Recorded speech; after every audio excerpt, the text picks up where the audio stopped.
Oh, we may need to start this over again. Let's try it again. There we go. All right. Oh, YouTube's is live. Let's see if the Facebooks are. Oh, my gosh. I believe it says it is. The Facebooks are. Ladies and gentlemen, here we go. Welcome to the Evan and Erik Show presents the Red and Blue Soccer Chat on this beautiful mid-September evening in central Indiana. I mean, lovely out. I'm not sure we could ask for better weather than we have right now, my friend. It's just gorgeous. Guys, listen, thank you so much for joining us. Coming into the hot corner is what I've nicknamed this piece right here, the hot corner, because you've got two silver foxes here. Even though there's no silver yet, it's coming. They're in there. If you've got that gigantic mirror that shows all the craters on your face too. Borrow Mrs. Red's mirror, and I'm like, holy hell! Why did no one tell me? Oh my god! Why did no one tell me? Nobody. No. Ladies and gentlemen, here we are. We are back, just like M. And back again. Yeah, exactly. And we are. I'm excited about this because we missed last week, but it was for awesome reasons. Yes. You know what, Kirsch, Stevie, thank you so much for inviting us to hang out with you. We had a great respite from just everyday just slog, and that was fun. But I am excited about this week, dude. Yes. I'm excited about this show because we have not only footy to talk about, but cultural stuff to talk about too. It's going to for the brand. Yeah, it's going to be really good, guys. So thank you for joining us. And my friend, how have you been since the last time we've been here? Oh, I think I'd say pretty good. Obviously, that life and adulting gets in the way, but I'd say doing okay overall. How about yourself? How's the start of the school year? Oh man, I tell you, it's interesting because for those who don't know, he's a professor. It's Professor Casey. Prof. It's interesting because students have come in. They've come in energized. Good. They've come in attentive, and we have so far. This is just week 4. We've covered some pretty controversial subjects in my civics and government class, what college is for, yes. in my opinion. Yes. And I to veer off for a second, I know a lot of people complain that colleges are liberal indoctrination, but there are plenty of conservative schools out there as well. And I don't want to call it indoctrination at that point. I think a good professor is trying to expose his students to a variety of viewpoints, some of which they may or may not agree with. And understanding and learning how to have those conversations is very important. So I really admire what you do personally. You got the drunk crowd excited about that, man. You got the drunk crowd. I did. Yeah. But I think it's very important. So I really appreciate that. I think it's very cool that someone like you, with your experience and perspective on the world, is sharing that with students. Because I don't in any way think you're trying to be like, if you don't think exactly like Professor Casey does, then you suck. No. I feel like you could disagree with a student's paper and still be like, this is well written, this is well thought out. Right. You're making a cogent argument. We just had that today. Student in class was like, yeah, I don't think that. Well, we'll get to more of that stuff later. But we just disagreed with some things, and it was fine. It was okay. And I'm like, guys, this is what civil discourse is. Yes. So anyway, thank you so much, my friend. I appreciate you. Where do you want to start on the board? We are going to start with an American icon. American icon. Yeah. Alex Morgan. Wore the 7 briefly, but really goes by AM13. Yep. She retired this week. Probably a little bittersweet for her being left off the Olympic team that did go on to win a gold medal. Obviously there were some great parallels and storylines from her club coach, currently is Landon Donovan, who had very similar into his career, kind of left off the World Cup team there in 2014, and I think that kind of hastened things for him. It made it easier to make that decision. But I think there's just so much to be said for what Alex Morgan did on the field. Yeah. 2 World Cups, gold medal, I believe a bronze medal, maybe a runner-up World Cup. Not sure if she won at the club level. I would have to look into that. I don't have all her stats. Yeah, I don't but think one of America's leading goal scorers, if Yeah. not the all-time leading goal scorer. I'll have to check that as well. Probably should have done a little bit more research. I'm going to fire the intern for not prepping my sheet tonight. Coda, what are you doing? Right? Yeah. Coda was busy attacking Kirsch when he came over. Free meals and everything. Right, and still can't be bothered. Jeez. Yeah, she's a terror. But there's just, if you follow even casually the U.S. women's game, Yeah. you are very familiar with Alex Morgan Right. and what she's done. But what you may not know is what she did behind the scenes at the club level, really raising awareness on a lot of the impropriety, if you Pay will, inequities. to put it nicely. Well, more than that, though. Well, true. Some, Yes. some of the kind of coach-to-player abuse that was going on, and really responsible for changing the culture of the women's game and demanding a fair pay structure and being a big part of that, and being outspoken, as an advocate for women and women's rights, women's right in the sport, and women's rights in culture in general. So there's just to me, my most iconic moment, I believe, was a World Cup match where she sombreros a player and hits a full volley to score, a la Gaza in Euro 96, for those who are maybe more familiar with that. But she was left foot, right foot. She was really such an explosive player when she first came onto the scene. And then obviously, age, time takes its toll. Injuries take its toll. She had a kid, which is always going to be a little bit rougher for a woman's body to come back from and try to play at that highest level. Absolutely. And she did. And I thought it was also beautiful that her daughter was there, and she's currently pregnant with the second child, and there was just some very touching moments on the field as she left with her daughter, as well as with Lane. And so, do you have anything stand out for you in Alex's career that you want to talk about? I mean, it's iconic, right? For me, it's the ponytail.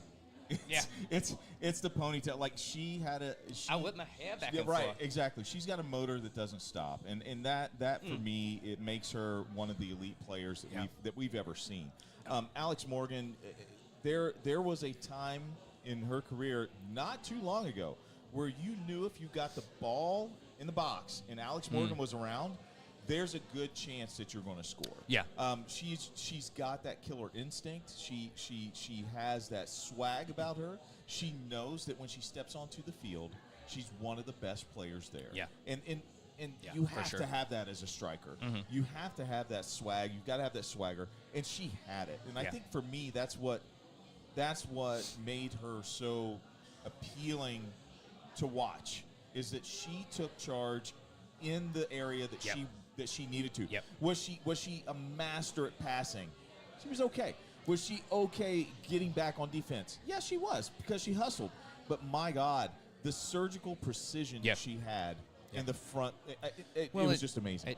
To me, as she got older and the legs went, she understood how to drift into those deeper positions, make the later runs, maybe be the decoy, or, like you said, maybe she wasn't responsible for the killer pass so much as she was responsible for continuing play in the attacking third. Yep. To bring it full circle, I think she came along at a time when a previous generation was leaving, and is she going to be able to do it? And we've had such confidence in Alex Morgan and watching her, and it would have been disappointing for her to not be selected. But she would have had to have been beaming with such pride to see Trinity, to see Mal, to see Sophie doing precisely what she had done a decade earlier, bursting onto the scene like that. Yeah. And she knows she has left the game better than she found it. And I think that's amazing. I think I saw a statistic where she debuted her first cap for the U.S. Women's National Team was in front of 5,000 people, and her last club game was in front of 26,000 people. Jeez. And we all know what attendance records got blown up at the last women's event. Right. And you've got to give her credit for it. So I'm hat tip, Alex Morgan. Absolutely. And Absolutely. may the next act for you be incredible, and I hope your two daughters grow up to be wonderful women just like you, whether they play football or not. Yes, absolutely. Ladies and gentlemen, we're going to stay with Team USA. You know, I gotta say this. I gotta say that the crowd went mild. The crowd went mild. Yes, yes. It's official. It's official. Yeah. It was not. We jumped the gun last time, but I mean, I think we all thought it was going to be happening, and we're just a little surprised that it took the last 2 to 3 weeks for it to be finalized. But Mauricio Pochettino.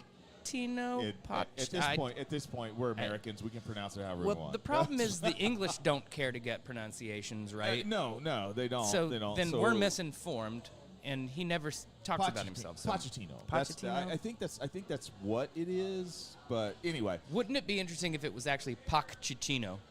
Pochettino. Wow. I like Pac because I like it too. Yeah, I'm gonna call him Pac, and that way, Kid Pac. Wow. Anyway. The King at Pac. Oh wow, we're not going to get on the YouTubes because I just did that. That's great. No, That's awesome. I don't. I think we're okay there. We're okay there. We're not dispensing bad medical information apparently, like we did 3 years ago. We're not on the stage at the RNC either. I guess. I guess. Anyway, no, I think here's the deal with the men's team. We all understand, those of us who watch footy, those of us who understand footy, when a team is in kind of a free fall situation, it's going to take time. It's going to take time for us to rebound. It's going to take time for us to reset. And if you look at Pochettino's record, if you look at what he's done club to club, it's taken an entire year. It took an entire year for Chelsea to actually start playing like, bye guys, see ya, like a Premier League team. Yeah. Hold for just 1 second. Anyway. No. It didn't pick up. I heard it. Anyway, I can't do it anymore. I can't do it. I had to do it. We're now failing. We're now failing the people. We're now failing the people who are only listening to us. Listen, and cannot see our fantastic. We're at a pub. Okay, we are at a pub. We'll just leave it at that. We'll just leave it at that. So anyway, where was I at? Wow, it's got hot in here all of a sudden. Anyway, I let me pick up. Yes. I think Pac can be very good for the U.S. national team. But we need to talk about what went on in these two games. And part of me wants to just say, let's pretend they didn't happen. It's an interim coach. We didn't truly bring in a full A-class lineup. Look at what we put on the field in the game against New Zealand. But it is still disconcerting that we were so mentally and physically unprepared to play against a Canada team that you knew was going to be up for it. You knew Jesse Marsch was going to have them ready to go. Right. And we were never in that match as far as I can tell. Against New Zealand, I mean, I guess we were the better side, but I'm like, what? I mean, But the fold at the end like that? Well, and just it's comical. But yes. But those guys aren't, in my opinion, I don't see how half these guys that were called in are really going to be there. We did not bring in 21 first-team players, and I think that showed. But Mauricio's got his work cut out for him as far as identifying his pool of, let's say, 30 to 35 guys that he's got 2 years to trim down to, 21 or 24. Yeah, right. And, you don't have to worry about a handful of these guys. Christian Pulisic is going to be on the U.S. national team, barring an injury. Right. But the supporting cast, the guys that are, maybe 9 through 15 on that roster. True. I'm concerned right now because they are not reaching the levels that we need. I love Weston. I love Eunice. I love Tim Weah. We might be past Gio Reyna as a conversation, folks. I'm sorry. If the guy can't stay healthy, then all the potential in the world means nothing. Right. But I'm worried about the Joe Scallies and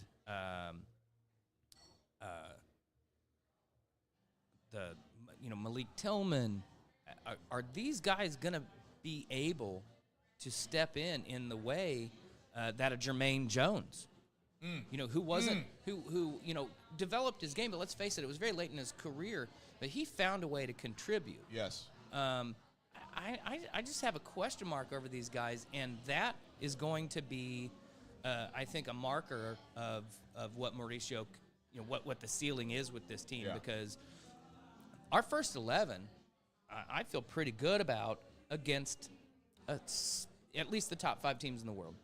Okay. Here's what I think. If one of them's hurt, yes, the Plinko, the knock-on effect that takes place on this team concerns me. It does concern. It is concerning, and it concerns me, and it concerns me for other things too. I understand that.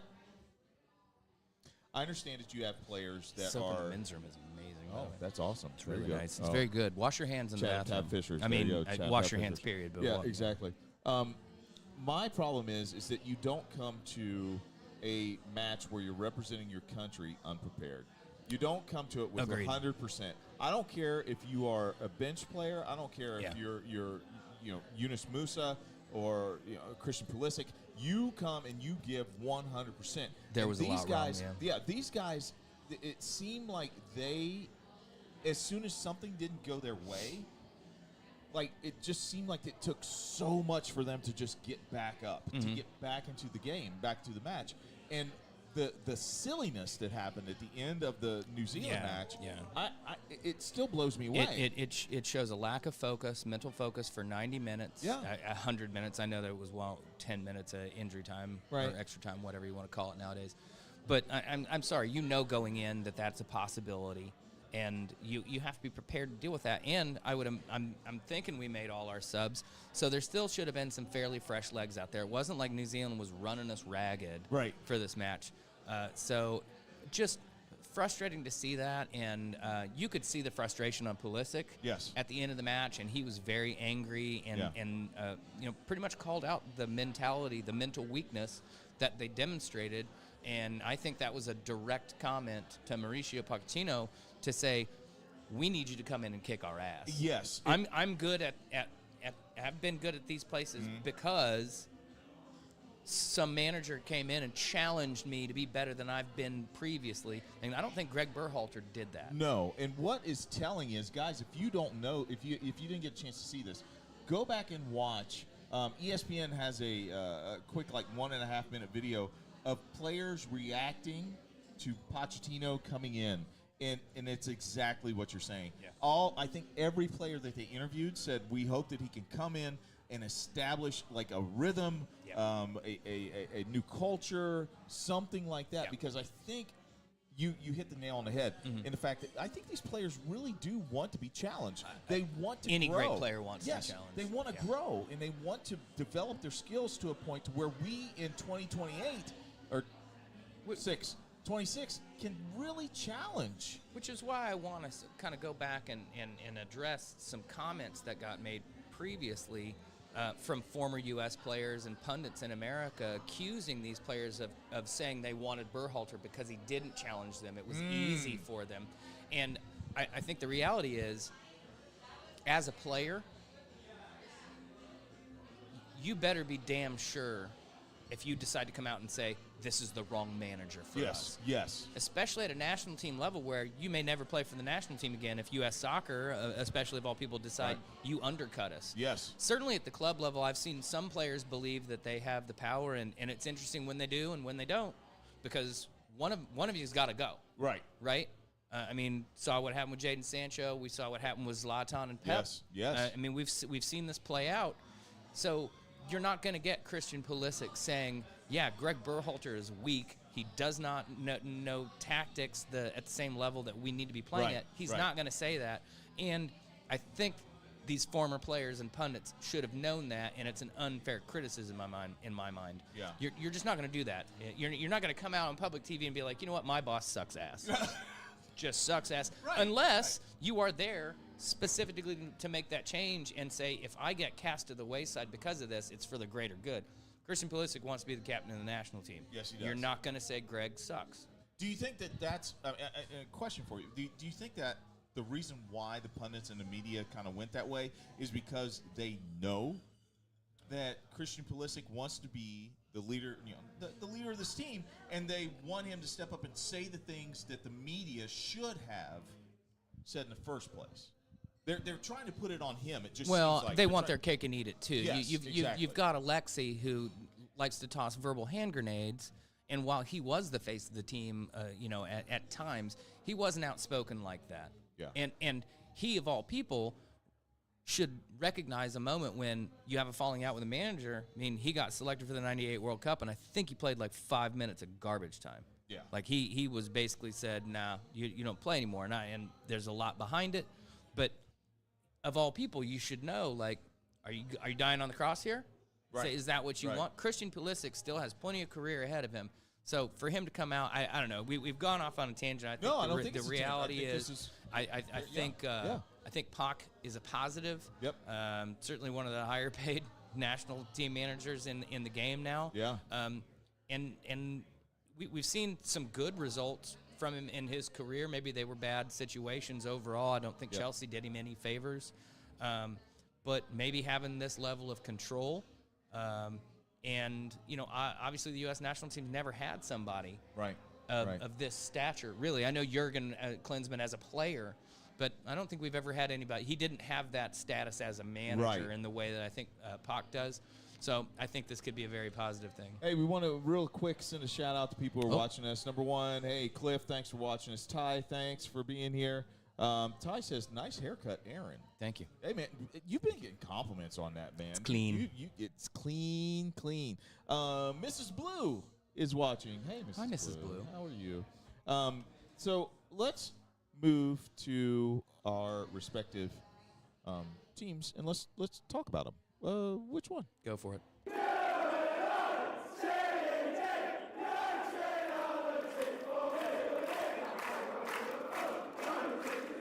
Ladies and gentlemen, Manchester United. Yes, I know. But before you go off, on this, and let me just say this: it's early. It's early in the morning, my friend. It is. But it doesn't take too many games to fall too far behind. I get it. And dig that hole. I get it. When you've still got two teams that have pulled maximum points. Yeah. And we're sitting on 1 win and 2 losses. That is frustrating. And what really seems frustrating is, okay, we yet again seem to be starting a season with a lot of injuries. I don't like blaming it on that, but it is a reality. But it's your job to bring in players that can make it work. And the reality is, there's a lot of guys that are just not stepping up and playing at the level they need to. I barring a miracle, I just don't see how Casemiro gets much more time. He looks really, really out on his feet. Yeah. And then, knowing that begs the question of why sell Scott McTominay, who during international break scores another goal. Maybe we were utilizing him wrong the whole time. I don't know. It's frustrating. Xerxes obviously scored a real nice goal on international break. I really like that kid, man. And I think he provides something totally different to this team. Yeah. So that's a positive. Jaden's gone. Anthony is still up in the air. I don't think he's really going to play much. So I mean, we're going to have to go with what we've got. I don't know how deep we're really going to be. If Marcus is just not going to be able to contribute, then now you got to start relying on Ahmad some more. And once again, we sent Facundo, and we let Facundo go. Here's a guy who's playing great, and for whatever reason, we just can't figure it out. So I think Ten Hag's got till Christmas to make sure he's within touching distance. But I could, if results start trailing off, Halloween might. Oh, wow. Okay. Yeah. Okay. I don't think Ineos is going to play around here. I think, they're saying and doing the right things. We backed you in the transfer window, and we say you have our support. Sure. But you got to start putting that out there on the field. And the players have to take some responsibility, but, we consistently give up these late-game goals. what's up, man? Man. You got to address this, and the players need to address this. It's 50-50. And if it doesn't get better, then we have a right to be upset with the players and the manager. Sure. I mean, when you look at Man U, at least for me, from an outside perspective, when I look at them, it's almost like they're trying to step into that Man U lore, that Man U identity, and it's just not quite there for them. Like I think Rashi, I think McTominay, I think that those guys could have. Yeah. But there's been so much shakeup as far as people being traded. Like Jaden, I think, first of all, thank you. We'll see how. Thank you. Yeah, I know. We'll see how he works out. Good luck with that. But I'm just saying that it just seems like shuffling the board like that. Do you think it was a necessary evil? Do you think that the moves that were made, do you think they were necessary, or do you think that was excessive in a way? I was fine with the transfer window from a who we brought in perspective. It's disappointing that Lineoro comes in and immediately gets injured. Right. That's frustrating. Shaw continuing to be injured. That's frustrating. But I mean, I think Xerxes is a good buy. We didn't get raked over the coals for him. No.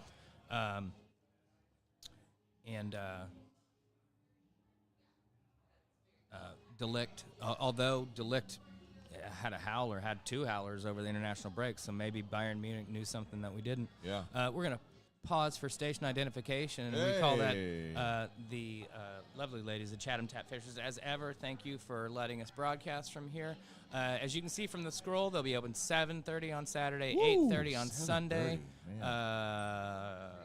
With the breakfast being served, get you a Fat Frank's, or just get you a bunch of bacon and eat it. Slanty. And again, Alex Morgan, great career. Yes. Thank you to Chatham Tap. Yep. Oh, it's delicious. So thank you guys, appreciate it. Back for Man U. Cliff was saying back for Man U. Back for Man U. Do you have anything like? Well, the problem. What do you think about that? The problem is that yet again we don't have a first choice. Luke Shaw is incredibly important, and his inability to stay healthy needs to be addressed.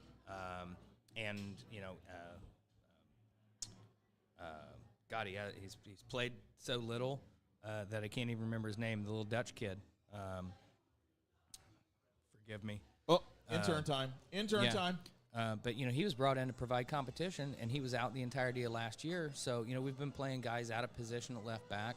I do like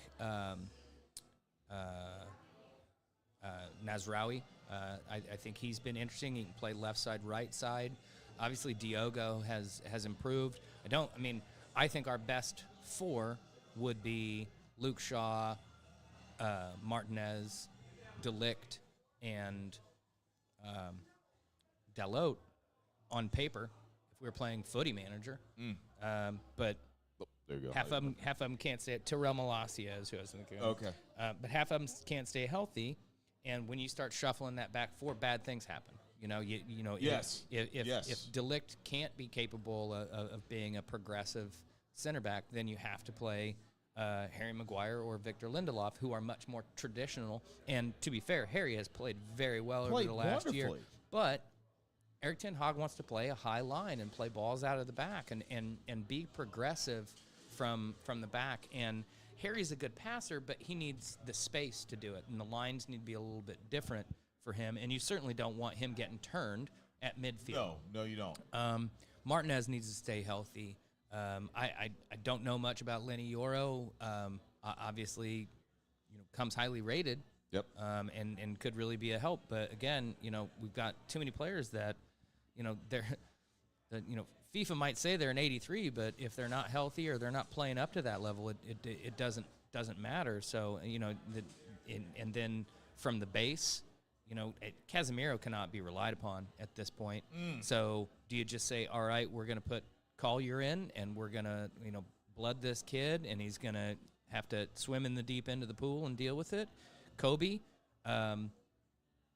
mean, he looks tired, in my opinion. He looks very, very tired, and I think we're asking a lot of him right now. Interesting. Bruno's Bruno. I mean, Bruno does exactly what he does. What he needs to do. He's incredible. You watch him, and especially you watch him with the national team. It's amazing.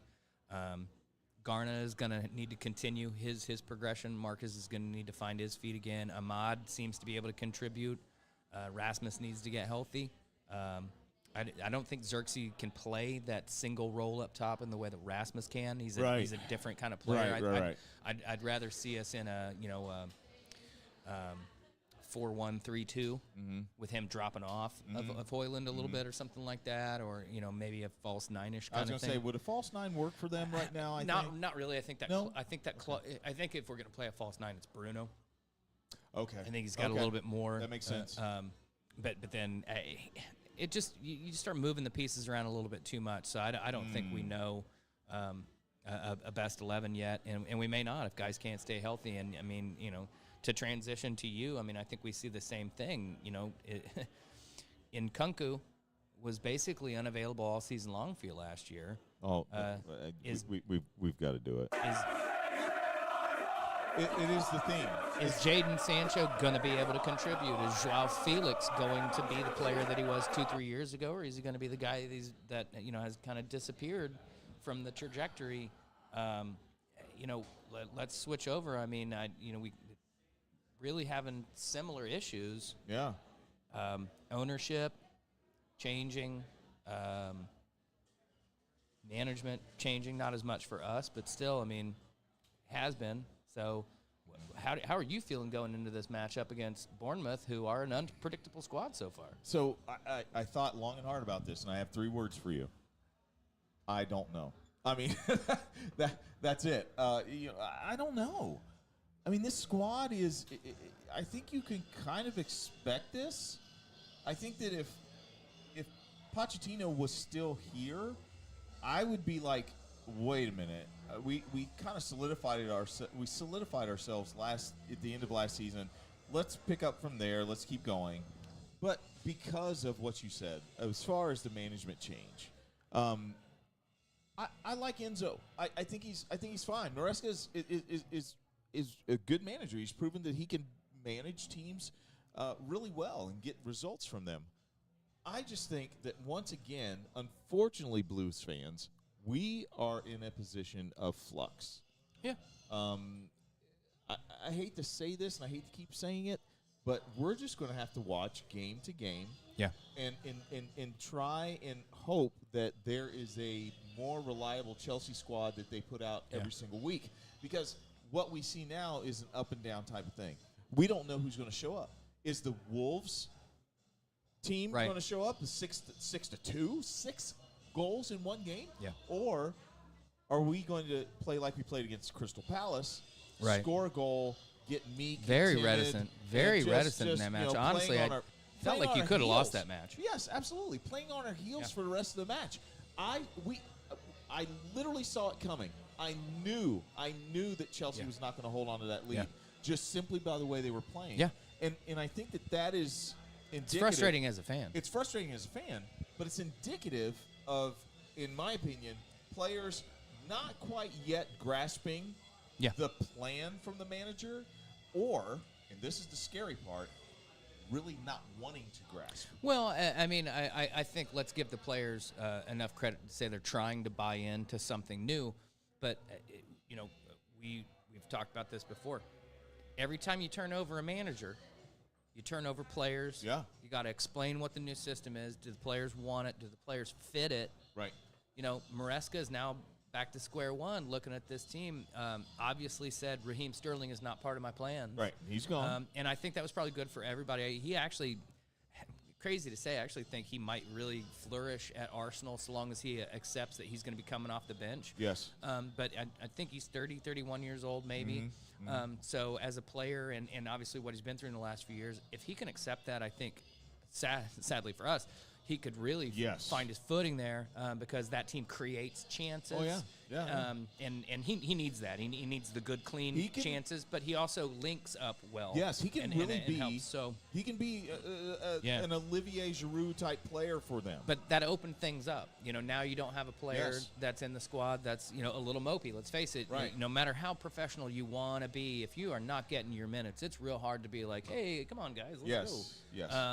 And that's where you've got to gamble with Jaden. If he's feeling moody, what's going to happen? Yeah. And also, I mean, what position do you intend to use him? Is he going to be a winger? Is he going to be an inside wing? Is he going to play a number 10? Because if so, then what's Joao Felix doing? There's a lot of questions that Enzo needs to start figuring out. And I'd give him the entire season because I feel like if you're going to hire a guy, you at least give him a chance. Well, you and I would give him the entire season. Todd Boehly, yeah, but Todd Boehly's the wild card very here. clearly, almost worse than Roman. Yes, I would agree. Abramovich at least had a plan. Yeah, he could articulate the plan. Yes, he could articulate the plan. I just still feel like Todd Boehly is throwing spaghetti at the wall and just saying, okay, whatever sticks. Ketchup. Well, that too. But there is a bid right now. This is rumor that I heard. There's a bid for, I forget who it is, but they're trying to buy out the majority of Chelsea from Todd Boehly. Interesting. Which that'll be interesting to see if this matriculates through, and if it does, that's going to make things interesting. That's going to make it real interesting. So, Blues fans, here's what I have for you. Just sit and watch matches. Just see what you see going on because it's 10 nothing. 10 o'clock Saturday?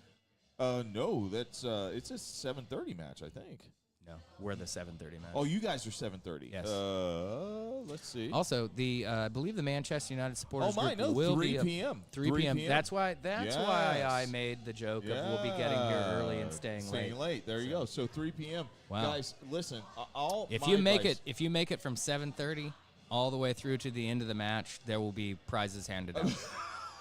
Shots for everyone. I don't know what those prizes will be just yet. It'll be shots. Come on now. I mean, the shots are how we'll get through the day. Yeah, there you go. And the drunk crowd likes that. But I'm telling you guys, and let me wrap this up by saying, there's not a lot to report about Chelsea other than that state of flux that we're in.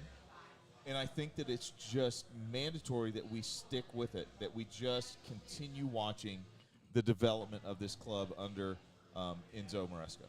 I think that's all we can do right now. Yeah. That's all we can do, and that's all we know.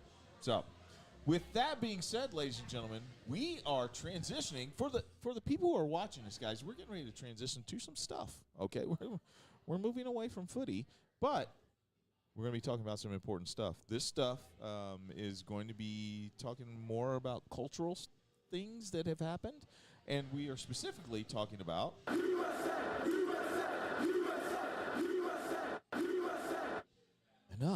Enough. We're going to be talking about, in the Hey Aaron segment tonight, what did you think about our presidential debate last night? And I want to let me set this up for you. We in the Evan and Aaron show, we used to talk about politics a lot. We used to talk about politics quite a bit, and we decided, let's switch it up. Let's do this. And now, kind of in this new iteration of who we are, we are going to be talking a little more about the state of politics around the world in our country, because footy is literally the world's sport. And there are many things that soccer promotes, that it talks about. One of the things it talks about, I just want to make sure that, okay, there you go. It talks about, acceptance and unity and no racism and things like that. So, yes, even footy gets political at times. And so we felt like, you know what? Why can't we just do both? So, Aaron, you saw last night. I mean, we were texting back and forth with friends and things like that. But what do you think? What did you leave with last night? What was your impressions of our two candidates? Well, I saw stark contrasts. I saw one person who has a vision of America that, at least in my opinion, I don't see. A negative view of where we are in this country. And there's always room for improvement, but, by almost any objective measurement, we are trending in a positive direction. Inflation has been coming down consistently. Unemployment is very, very low. The stock market is high. Housing is an issue. It's an issue for everybody that needs to be addressed. But crime is down. Violent crime is down. And I think it needs to be said. Let's be clear. Currently, there's no evidence of Haitian immigrants attacking animals in Springfield, Ohio. There's no credible evidence of doctors performing abortions after a child has been born. There is not an epidemic of Central and South American countries opening up their prisons and insane asylums and sending those people to our border.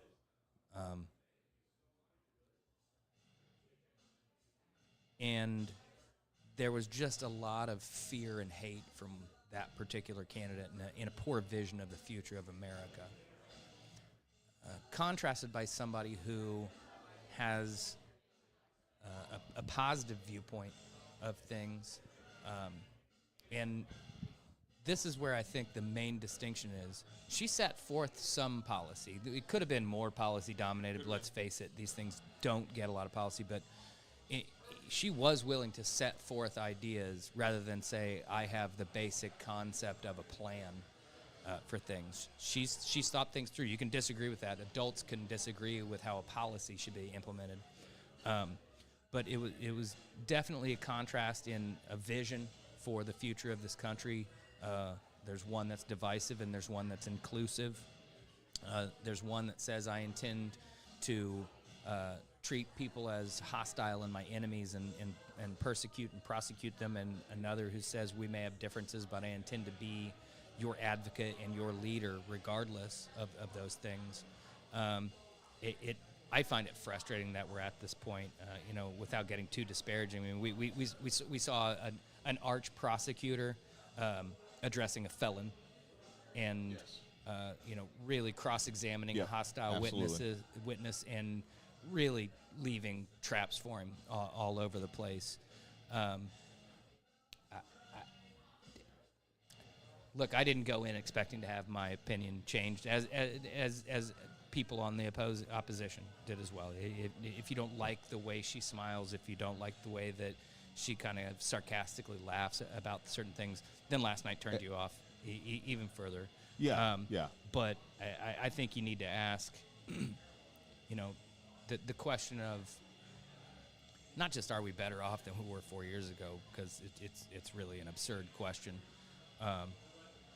But more than that, do we want to return to a vision of America that was really purely about dividing people versus a vision of America that says we may not have all the answers, but we'll get there together? I think you saw the desperation of one and the hopeful triumph of another. Yeah. Yeah. No, and not to prolong this or anything like that, I think for me, what I saw last night was someone trying to give the American public some refreshing, policy. Say, hey, here's the actual plan. Yeah. Here's what I'm planning on doing. I'm planning on making sure that child credit tax is at $6,000 so people can, can ease people's grocery bills. Because here's the thing, and I don't understand the push as far as saying, hey, you've been there 3.5 years. Do people not understand the difference between being president and vice president? Well, not only that, but why isn't it also, first off, we can point to tangible improvements Yeah. that we've made. I can show you where Exactly. we started and where we are now. More importantly, you already had your 4 years, and you made things worse. Yes. You made our trade deficit it was one of the worst in history. Our standing sociopolitically with people globally is just horrible. Nobody wants to work with him.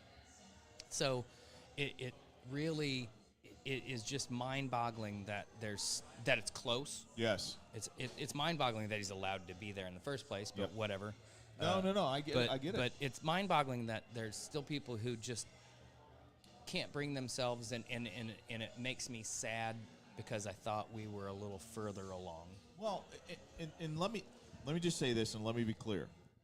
When a candidate says that an autocratic leader from Belgium, Viktor Orban, is one of his. I'm sorry, not Belgium. Don't disparage Belgium like that. They're amazing. My fault. From Hungary. From Hungary is your number one fan. Right. That ought to tell you something, guys. That ought to tell you something. Orban is an autocratic leader. And of course, he's going to like it when somebody gets in office who is weak enough that he might be able to control, as Putin has done. I'm sorry. And if we're getting too political, then sorry about that. Sorry for you. We've been going, for years now talking about this stuff. And so if it turns you off, sorry. But I thought it was very telling. I thought it was very much a Maya Angelou moment when somebody tells you or shows you exactly who they are. Yeah. Believe them. Yeah. And this was the moment right here. This was the moment for me. Absolutely. It was like, this is who he is.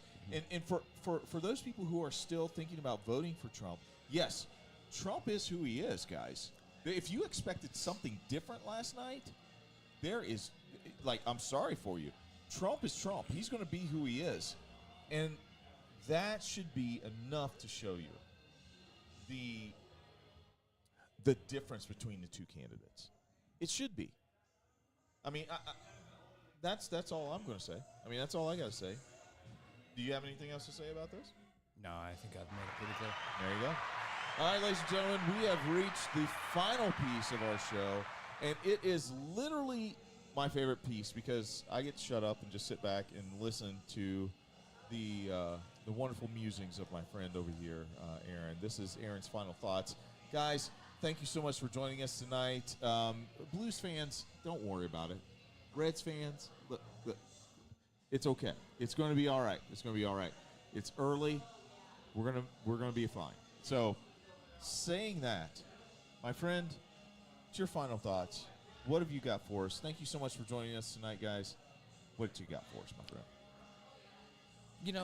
It kind of got lost a little bit in the news shuffle, or depending on what your feed looks like.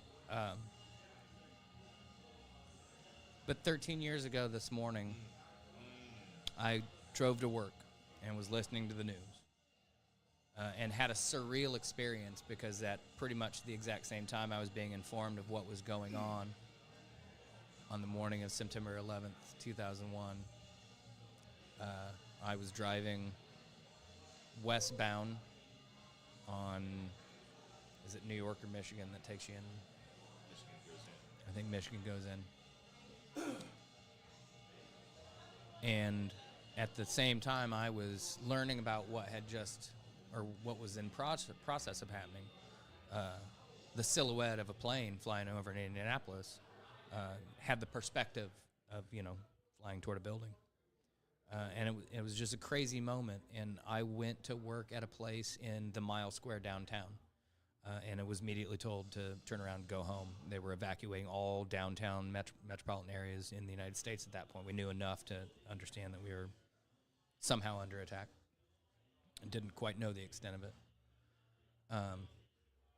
And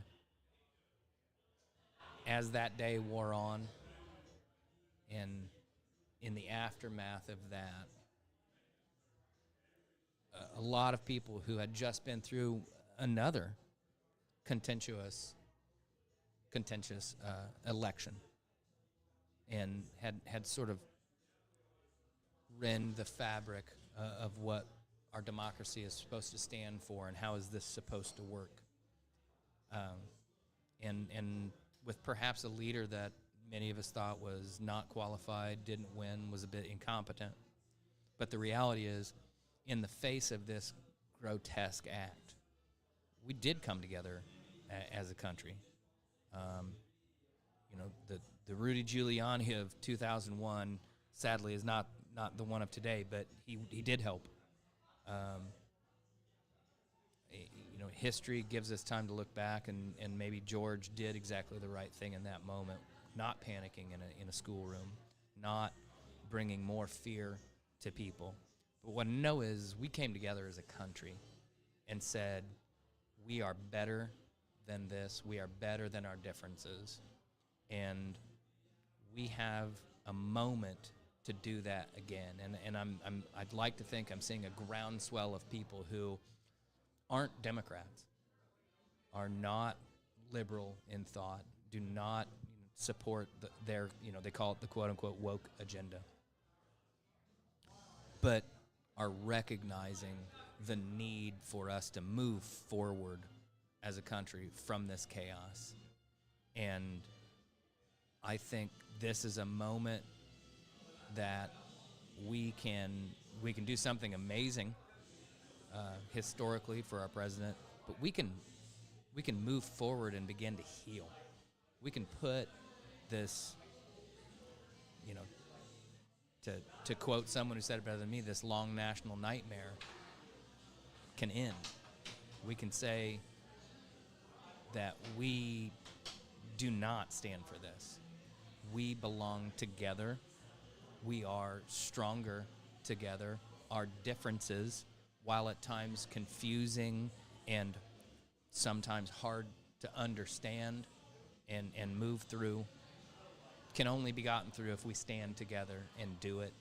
And I really think we have a great moment here, and it's going to be a turning point in this country's history, one way or the other. And it is up to us to ensure that that turning point, if it costs a lot of money to implement health care or build roads, then that's what we do. We're Americans. We do the hard things. We put people on the moon. We have rescued entire societies. We have come to the aid of people around the world. Let's come to our own aid. Let's heal, and let's move forward. I love you all.